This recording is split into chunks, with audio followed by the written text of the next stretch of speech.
Melihat ke matanya, banyak Dragon Imperial Capital menunjukkan senyum yang sama dengan lelaki tua itu. Sepertinya jawaban yang mereka berikan persis sama. Mata Qin Yichen berkibar. Nenek moyang ini mewariskan harta yang paling berharga, tetapi mereka menggunakan harta kelas 2 untuk menghadapi pertempuran itu. Di antaranya, ada kebaikan leluhur kepada keturunannya, dan ada juga sejumlah alasan mengapa leluhur tidak mau memberitahu Qin Yichen. Nyatanya, saat mereka menabrak pengadilan ilahi mereka, True Dragon sudah pergi. Orang tua Yumi tertawa, memecah kesunyian. Ini adalah cara Yichen. Memang ada sikap heroik dari Tuan Zhou Guang. Leluhur cahaya abadi. Tidak buruk, orang tua Yumi berkata sambil tersenyum.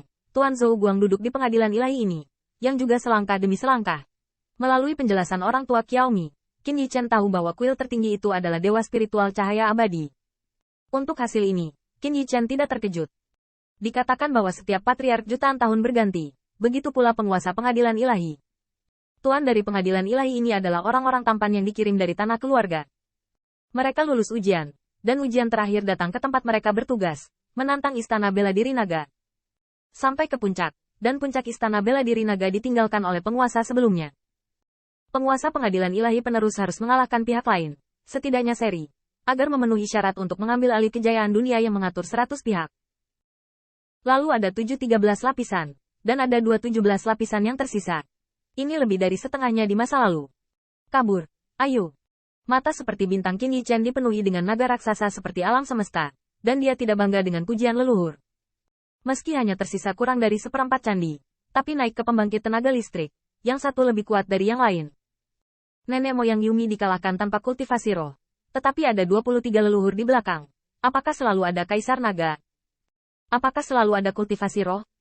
Benar saja, istana bela diri. Lapisan 1 lapisan surgawi. Di lantai 80, Qin Yichen merasakan rasa kekalahan di depan seorang kaisar naga. Tetapi Dewa Naga Muda semakin bertarung semakin berani. Di bawah bimbingan banyak leluhur. Meskipun dia tersandung selangkah demi selangkah, dia naik selangkah lebih tinggi selangkah demi selangkah. Setelah 3 tahun, kuil yang mulia ke-97, cakar transformasi naga 2 tangan Qin Yichen, diselingi dengan pemusnahan langit dan bumi dari klan Rakus. Tanda seru. Dewa Naga berlumuran darah. Dan tubuh Qin Yichen penuh dengan noda darah dari cakar naga yang robek. Oke. Bisa mengikatku. Keduanya tampaknya dapat berbicara dan tertawa. Tetapi mereka sudah sangat lemah. Dan mereka dapat jatuh kapan saja. Qin Yichen menopang lututnya dan menyeringai. Terima kasih banyak nenek moyang Qingyu menunjukkan belas kasihan. P lebih besar dari Dewa Naga Muda menahan mulutnya dan berkata, sudah kubilang. Jangan panggil aku leluhur. Panggil saja aku saudara Qingyu. Juga cantik dan cantik, lalu kakak perempuanku dan Feng Xin, siapa yang lebih cantik?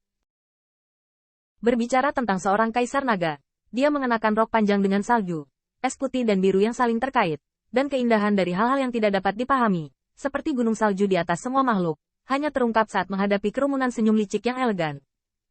Dan kuil lain, juga seorang wanita, setelah rok panjang Phoenix yang menyala, tampaknya ada api ilahi yang naik.